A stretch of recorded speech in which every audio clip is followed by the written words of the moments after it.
Hi everyone, I'm Vanessa and I'm from the Ethereum Foundation's Ecosystem Support Program. And today we have Aya here with us, who's the Executive Director of the Ethereum Foundation. So we'll start off with a simpler question. We are 10 years into Ethereum development now. What do you think people still don't understand about Ethereum, or what are some common misconceptions about the ecosystem? Yeah, first of all, this participating in this big event is kind of our experiment this year. Thinking, because first setting the expectation, because we are not really here to sell Ethereum. And the reason why is that maybe that you can understand that from my talk. The most important thing, but also the biggest misunderstanding is that EF doesn't own Ethereum, or Ethereum is not equal to the Ethereum Foundation. And it is the technology itself, the platform, it is run by, actually currently there are more than 2,000 active contributors monthly, which is by far the largest open source platform community, and that is very important. That very tiny portion of that is from people from the Ethereum Foundation. All right, and you mentioned that the common misconception is that EF doesn't own Ethereum, and also that Ethereum is a really open and permissionless ecosystem. So then, what exactly does the EF do? Yes. So the Ethereum Foundation supports all different kinds of activities in the ecosystem, and that includes a core development research work of the platform, but also other educational activities, such as there are a lot of local events happening run by local community members, and also other educational materials. And the important thing is it's not the EF that is doing everything. Someone just asked me, "Oh, are you guys running Zuzalu?" And then Zuzalu is also part of this pop-up city idea that was created by community members. And then there are many other experiments happening. And then we do have, and by deciding what our actions, we do have 3 guiding principles. One is long-term thinking, which is actually base of everything. And the second is stewardship of values. And the last one is subtraction. Let's talk about these guiding principles, because in my opinion, they're one of the most distinctive features of the Ethereum Foundation. So you mentioned stewardship of values. What values are these? So, the values, there are a certain set of values that Ethereum Ethereum community believe in, and that's not something we created, something that are there, and then that attracted to the most number of developers to participate in this ecosystem. Open source is, one of the most important values, and then, like I said, open participation, creatable neutrality, decentralization. I just, overheard someone was saying decentralization is just a meme. And Ethereum does take decentralization very seriously. It doesn't compromise decentralization just to increase the number of transactions quickly.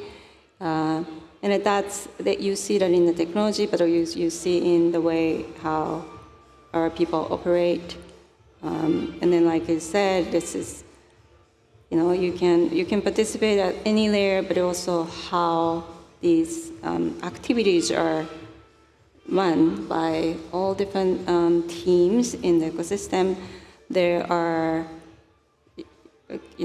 most number of client teams running clients, but also the biggest milestone the Ethereum ecosystem has done, the merge in 2022, including the shift of consensus mechanism from proof of work to proof of stake. That work itself was very daunting, hard work, because that shift of consensus needed to be done when thousands of applications were already running. But also, the more important part is that progress was made by multiple teams who were involved, not by the Ethereum Foundation being the product manager and then the boss making all the plans and making that progress together with all different teams, actually being the contributor, and that achievement was way harder than, like we could have even expected. And so that's why you see that spirit of decentralization in all different parts of the ecosystem. Mm-hmm. And part of the reason why we take decentralization so seriously, and the reason why the merge was carried out in the way that it was, is because of one of the other principles, which is long-term thinking. So would you like to elaborate on that a little bit more? Yeah, so it does actually lead to the long-term thinking principle because there are so many ways to make things happen quickly or make things bigger. But that if you we are looking at the world when we don't exist, meaning I personally won't live forever unless unless the longevity innovation would really beat that. So we do think about the time when we won't exist anymore, but then how do we still maintain those values? Because that is the most important part of, or it should be the most important part of what we are doing. And so the long term, everything has to be based on long-term thinking. And then the final guiding principle, which is subtraction. You gave a talk at DevCon Bogota 2 years ago about subtraction as a guiding principle. And since then, there has been a lot of conversation in the ecosystem about what subtraction actually means. So can we revisit this concept, and can you talk us through how and why the EF landed on subtraction? Yeah, so when we made the decision, or when I gave a talk at DevCon 2022 about subtraction, I didn't think this would bring that big of, well, first also positive feedback, but also some like controversy. And I think that subtraction is something more natural to me. I think that maybe it's more natural to the Eastern wisdom. But I realized that it has this image of, like some negative image that for a lot of parts of the world. And that misunderstanding is that people think that's equal to doing less or minimalism, and then that's actually not exactly right, or it's actually different. Because in order to subtract, you actually have to think more and even do more things. And I can give you some examples. For example, one of the things that happened after I joined EF, we did was making the website of Ethereum.org as communities. And it used to actually, the Ethereum.org website, it used to show, to talk about the teams in the Ethereum Foundation. That was it. And then now this website is really for the community, run by community members. EF people are only coordinating the work, encouraging people to participate, creating the contents, again, like with the same concept of like it's open source. Anyone can join, and then community can make the decision what content should be out there, how to explain layer 2, for example. And also there are a lot of contributors to the translation work. Like now, the website has 63 languages, which is also the great achievement by the community. So that actually, compared to previous website, it requires a lot more work. So we're actually doing more to subtract. And that seems to be very hard to understand for people. But also we added another, for example, the grant giving work, the effort And that's also coming from subtraction, like how do we support teams outside of the Ethereum Foundation, because those are very important.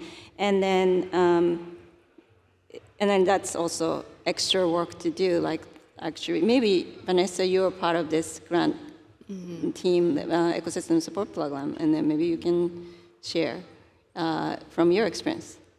Yeah, so for context, the Ecosystem Support Program is a team that's part of the Ethereum Foundation, but we're also a really public-facing team, and we focus on providing support to the Ethereum ecosystem. So that support can be financial in the sense of awarding grants to projects that are public goods, free and open source, non-commercial, and that benefits the Ethereum ecosystem and the protocol. Or it can also be non-financial support in the sense of providing guidance and connections to these teams. So whenever we receive a grant application, evaluating whether or not a team is competent and capable, or whether or not the project is feasible or technically sound, these are the more straightforward parts of the work that we do. The harder part is really constantly asking ourselves the question, what are the possible second or even third order positive and negative impacts of the decisions that we're making?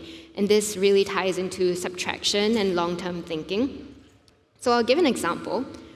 Let's say that we decide to provide a grant to a team that's building a solution to solve a specific problem in the Ethereum ecosystem.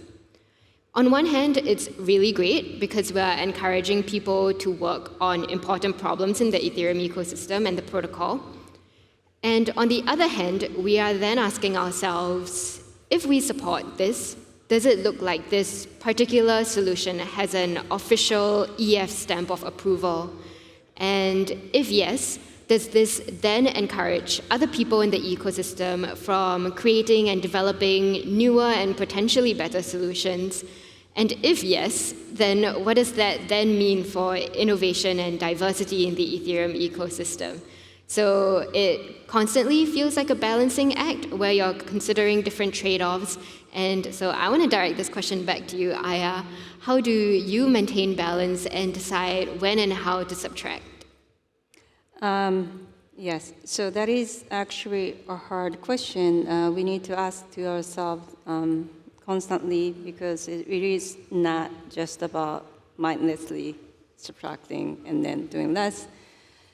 I look at the ecosystem, Ethereum ecosystem, just like the natural ecosystem, not really like a business ecosystem way. And the reason why is that since it's not controlled by the Ethereum Foundation, and we don't know what is going to become popular, what is going to be the main thing, and then how new idea will come. And since we don't really control, it like acts more like natural ecosystem. And then there are a lot of moving pieces and living things out there.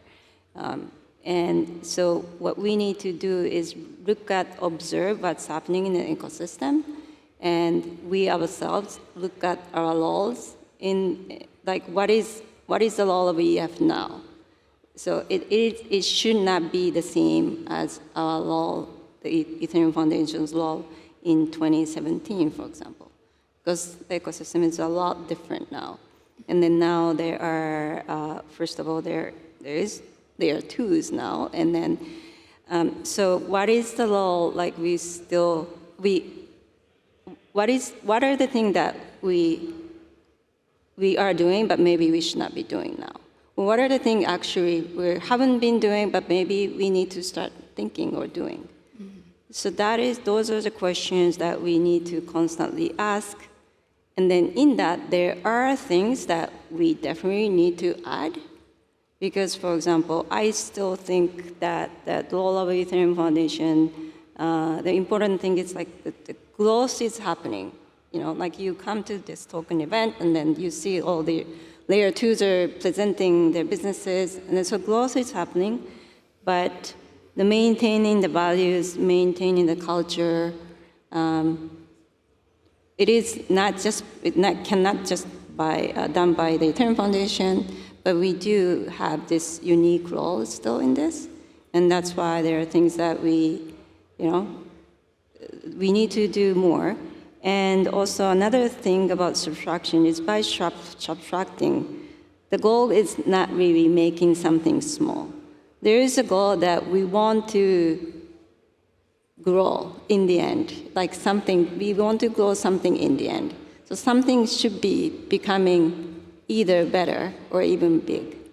And what is that? And then for us, that is the impact this technology can create in the end.